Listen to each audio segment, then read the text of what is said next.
Welcome back to Viral edu class. Viral edu ક્લાસમાં આપ સૌનું સ્વાગત છે. હવે આજના લેક્ચરમાં આપણે જોવાનું છે વિધેયની ન્યૂનતમ કિંમત. ગયા લેક્ચરમાં આપણે જોયું વિધેયની મહત્તમ કિંમત, એ વ્યાખ્યા અને x બરાબર એ આગળ વિધેય મહત્તમ થાય તેની જરૂરી અને પર્યાપ્ત શરતો. આ ગયા લેક્ચરમાં જોયું, બરાબર. હવે જુઓ, અહીંયા આપણે સૌથી પહેલા વ્યાખ્યા જોવાની છે કે વિધેયની ન્યૂનતમ કિંમત. ચાલો જો, વિધેયની ન્યૂનતમ કિંમત જે છે એના માટે સૌથી પહેલા આપણે y બરાબર f of x નો વક્ર દોરીએ. અહીંયા જે વક્ર છે એ તમને ઊંધા યુ આકારનો વક્ર મળશે. ઊંધા યુ આકારનો આ રીતે તમને વક્ર મળશે, બરાબર. કારણ કે ન્યૂનતમ થવા માટે તમને ખબર છે કે ન્યૂનતમ બિંદુ અહીંયા આવે. આખા વક્રમાં જેટલા બિંદુ છે એમાં સૌથી નીચે અહીંયા બિંદુ આવે. આ બિંદુ આપણે માની લઈએ કે x બરાબર a છે, તો એ આગળ આની કિંમત થશે f of a. પછી આગળ જે જોઈતું કે ધારો કે h અલ્પ ધન સંખ્યા છે, તો સૌથી પહેલા આપણે આ વક્ર જે દોર્યો છે, બરાબર, તો એના માટે લખી લઈએ. ધારો કે y બરાબર f of x એ કોઈ વિધેય છે. x બરાબર એ આગળ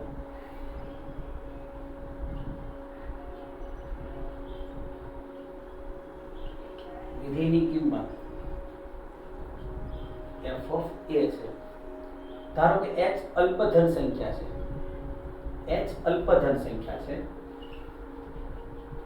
ધારો કે h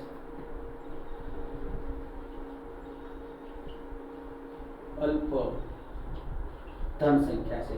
હવે જો આ બે લીટી તો બંને વ્યાખ્યામાં કોમન જ આવે. બંને વ્યાખ્યામાં વિધેયની મહત્તમ કિંમત અને વિધેયની ન્યૂનતમ કિંમત, બરાબર. કે ધારો કે y બરાબર f of x એ કોઈ વિધેય છે. x બરાબર a આગળ વિધેયની કિંમત f of a છે. અહીંયા આપણે x બરાબર a ત્યાં ક્યાં લેવાનું છે? જ્યાં વિધેયનું ન્યૂનતમ બિંદુ હોય ત્યાં જ આપણે a લેવાનું છે. જે સૌથી આ જે વક્ર દોર્યો એમાં સૌથી જે નાનું બિંદુ અહીંયા આવે ન્યૂનતમ, તો અહીંયા જ તમારે a લેવાનો છે. એટલે અહીંયા થશે f of a, બરાબર. ધારો કે h અલ્પ ધન સંખ્યા છે. અલ્પ ધન સંખ્યા લઈએ એટલે તમને જમણી બાજુ અહીંયા તમને બિંદુ મળશે a plus h x અક્ષ પર. આ બાજુ તમને મળે a minus h. તો અહીંથી તમે એ વક્ર નું બિંદુ તમે લેશો, આ તે દોરશો, એટલે અહીંયા તમને મળશે f of a minus h. આ ઊંચાઈ યાદ રાખો, આની ઊંચાઈ f of a થાય તો આની ઊંચાઈ થાય f of a minus h થાય. એવી રીતે અહીંયા તમને ઊંચાઈ મળશે, આ ઊંચાઈ મળે તમને f of a plus h. તો હવે તમે કહો કે આ ત્રણેયમાં આ f of a છે આ બંને કરતા નાનું છે. f of a less than f of a minus h, f of a less than f of a plus. આ ખાલી આ બે બિંદુ તમે h અલ્પ ધન સંખ્યા ખાલી ઉદાહરણ લીધું છે. તમે અહીંથી તમે ગમે ત્યાં તમે ઉપર સુધી જાઓ, ગમે તે બિંદુ આના કરતા વધારે જ આવશે. f of a નાના જ થશે બધા. કોઈ પણ અહીંથી તમે કોઈ પણ બિંદુ અહીં ઉપર સુધી લઈ લો, બરાબર. આમ તમે જેટલા જશો આ બાજુ કે આ બાજુ જાઓ, h ગમે તે સંખ્યા લેશો, h ગમે તે સંખ્યા લેશો એટલે f of a plus h અને f of a minus h આના કરતા મોટા જ થશે. એટલે કે f of a less than f of a minus h, f of a less than a plus h છે. જો f of a less than f of a minus h અને f of a less than f of a plus h હોય તો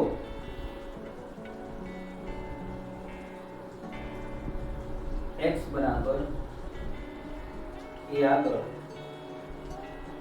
વિધેય ન્યૂનતમ છે, બરાબર. એકદમ સરળ વ્યાખ્યા છે. અહીંયા તમારું લેવાનું છે h અલ્પ ધન સંખ્યા છે.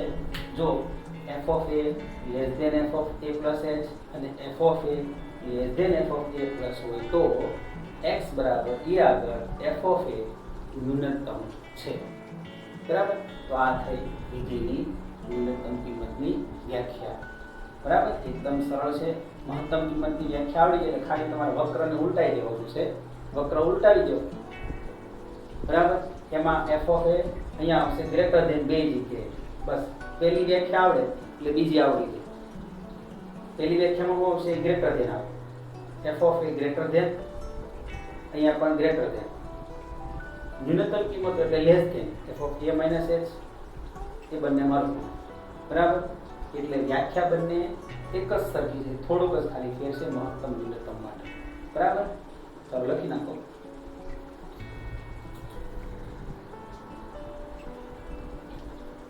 ચાલો હવે જોઈએ વિધેય y બરાબર f ઓફ x છે, x બરાબર e આગળ ન્યૂનતમ થાય તેની જરૂરી અને પર્યાપ્ત શરતો. તો મહત્તમ થાય તેની જરૂરી અને પર્યાપ્ત શરતો અને ન્યૂનતમ થાય તેની જરૂરી અને પર્યાપ્ત શરતો, એ શરતોને આધારે આગળના જે દાખલા છે, બરાબર, જે તમારે આ ચેપ્ટરમાંથી પૂછાવાના છે, મહત્તમ કે ન્યૂનતમ થાય, બરાબર, તે આના આધારે ગણવાના છે. ચાલો જો, તો પહેલી શરત પરથી જ આવશે કે પહેલું વિકલન f ડેશ a બરાબર 0. બીજી શરત આવશે f ડબલ ડેશ a, અહીંયા ન્યૂનતમ છે એટલે બીજું વિકલન ગ્રેટર ધેન 0 થવું જોઈએ. બરાબર, મહત્તમ હોય તો આ ન્યૂનતમ છે. બરાબર, એની જગ્યાએ ફરીથી જોઈ લઈએ આપણે કે મહત્તમ માટેની કઈ શરત આવે. મહત્તમ માટે ગયા લેક્ચરમાં જોયું હતું. તો મહત્તમ માટે કઈ શરત આવશે? તો મહત્તમ માટે f ડેશ a બરાબર 0 અને બીજી શરત f double dash a less than 0. બરાબર, y બરાબર f ઓફ x છે, x બરાબર a આગળ ન્યૂનતમ થાય તેની જરૂરી અને પર્યાપ્ત શરતો કઈ આવશે? f ડેશ a બરાબર 0 અને બીજી શરત કઈ આવે? f double dash a greater than 0. ત્યારે મહત્તમ માટે શું આવશે? f ડેશ a બરાબર 0 અને f double dash a less than 0. અને એની ગણતરીમાં તો ફરીથી એ છે કે પહેલા તમારે એની આખી જે પદ્ધતિ છે કે માની લો કે વિધેય કોઈ તમને આપેલું છે, y બરાબર f ઓફ x વિધેય આપ્યું છે. બરાબર, પછી એનું પહેલું વિકલન કરવાનું. પહેલું વિકલન થશે dy by dx બરાબર f ડેશ x. પહેલા વિકલન બરાબર 0 લેવાનું. પહેલા વિકલન બરાબર તમે 0 લેશો એટલે તમને વિધેયમાં x ની કિંમતો મળશે. x ની તમને એક કિંમત મળે, ધારો કે, અથવા બે કિંમત પણ મળી શકે. x બરાબર a, x બરાબર b, એક કિંમત મળે અને બે હોતે મળે, એવું જરૂરી નથી. f ડેશ x બરાબર 0 લેશો એટલે તમને x ની એક અથવા એકથી વધારે કિંમત મળશે. જો તમને કિંમત ન મળે તો મહત્તમ કે ન્યૂનતમ ન થાય. જો તમને વિધેયની કિંમત ન મળે તો મહત્તમ કે ન્યૂનતમ x ની કિંમત મળવી જ પડે. બીજા પહેલા વિકલનમાંથી x ની કિંમત મળવી જ પડે. ચાલો, પછી શું સ્ટેપ આવશે? પછી આનું બીજું વિકલન કરવાનું.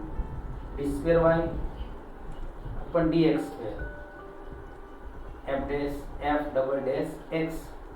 આ વિકલન કર્યા પછી તમે x બરાબર a મૂકો અને જો ગ્રેટર ધેન 0 થાય તો x બરાબર a આગળ વિધેય ન્યૂનતમ છે અને જો લેસ ધેન 0 થાય તો મહત્તમ છે.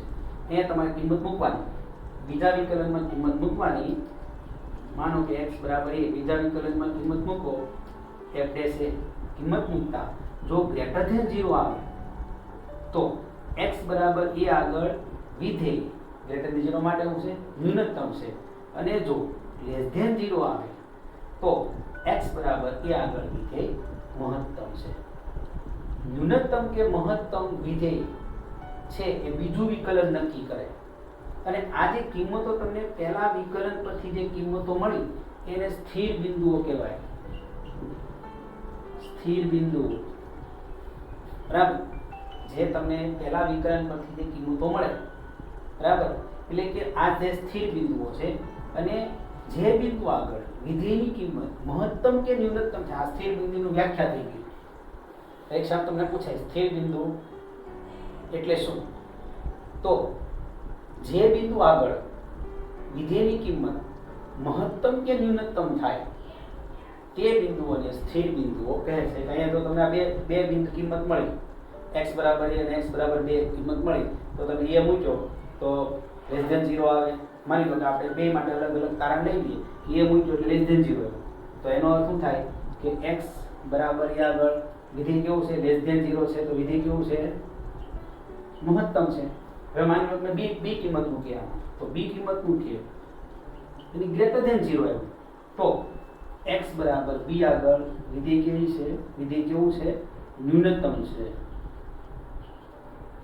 આ તો નક્કી થયું કે વિધેય મહત્તમ છે કે ન્યૂનતમ.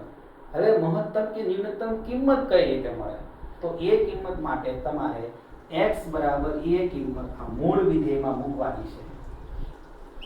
મૂળ વિધેય કે રકમમાં x બરાબર એ તમે આમાં મૂકો એટલે તમને વિધેયની મહત્તમ કિંમત મળે. x બરાબર b તમે આમાં મૂકશો વિધેયમાં એટલે તમને વિધેયની ન્યૂનતમ કિંમત મળે. આ થઈ ગઈ વિધેયની ન્યૂનતમ અને મહત્તમ કિંમત મેળવવાની રીત.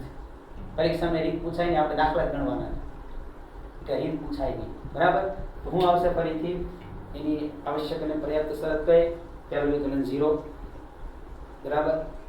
પર્યાપ્ત શરત આવશ્યક એટલે જરૂરી, જરૂરી શરત હું પહેલું વિકલન 0, બીજું વિકલન ગ્રેટર ધેન 0 હોય તો વિધેયની કિંમત ન્યૂનતમ થાય, જો લેસ ધેન 0 હોય તો વિધેયની કિંમત મહત્તમ થાય. ચાલો અહીંયા આ મેથડ છે, તમને વિધેય y બરાબર f of x આપેલું હોય, મૂળ વિધેય છે, પહેલું વિકલન કરવાનું. પહેલા વિકલન બરાબર 0 લેશો એટલે એમાંથી તમને x ની કિંમત મળે. x ની કિંમત 1 પણ મળે અથવા 2 પણ મળે, બરાબર. તો માની લો કે તમને આપણે ધારી લો કે આમાં તમને x ની 2 કિંમત મળી. ચાલો, તો આ બિંદુઓને સ્થિર બિંદુઓ કહેવાય, કારણ કે આ બિંદુ આગળ વિધેયની કિંમત મહત્તમ કે ન્યૂનતમ તમને મળશે. જે બિંદુ આગળ વિધેયની કિંમત મહત્તમ કે ન્યૂનતમ હોય તે બિંદુઓને સ્થિર બિંદુઓ કહે છે, બરાબર. હવે સ્થિર બિંદુ નક્કી થઈ ગયા. હવે મહત્તમ કે ન્યૂનતમ કયા બિંદુ આગળ મહત્તમ કે ન્યૂનતમ છે, આ તમારે x બરાબર એ જે કિંમત મળી તે તમારે બીજું વિકલન કરવાનું. બીજા વિકલનમાં તમે કિંમત મૂકો અને જો લેસ ધેન 0 આવે તો x બરાબર એ આગળ મહત્તમ છે. હવે માનો કે b મૂક્યો, ગ્રેટર ધેન 0 આવે તો x બરાબર b આગળ ન્યૂનતમ છે. આ તો નક્કી છું કે મહત્તમ કે ન્યૂનતમ. આ મહત્તમ નથી, યાદ રાખજો. એ મહત્તમ કે b ન્યૂનતમ નથી. x બરાબર એ આગળ વિધેય મહત્તમ છે, યાદ રાખજો. આ a કે b મહત્તમ ન્યૂનતમ નથી. x બરાબર એ આગળ વિધેય મહત્તમ કે ન્યૂનતમ છે. હવે એ વિધેયની મહત્તમ કે ન્યૂનતમ કિંમત કઈ રીતે મળે, તો આ જે x બરાબર એ છે એ તમારે આ વિધેયમાં મૂકવાનું એટલે તમને મળશે. વિધેયમાં તમે મૂકશો એટલે તમને મહત્તમ કિંમત મળે f of a, અને વિધેયમાં b મૂકો એટલે ન્યૂનતમ કિંમત મળે તમને f of b. સાદુરૂપ આપો એટલે તમારો આ પ્રશ્ન થઈ ગયો.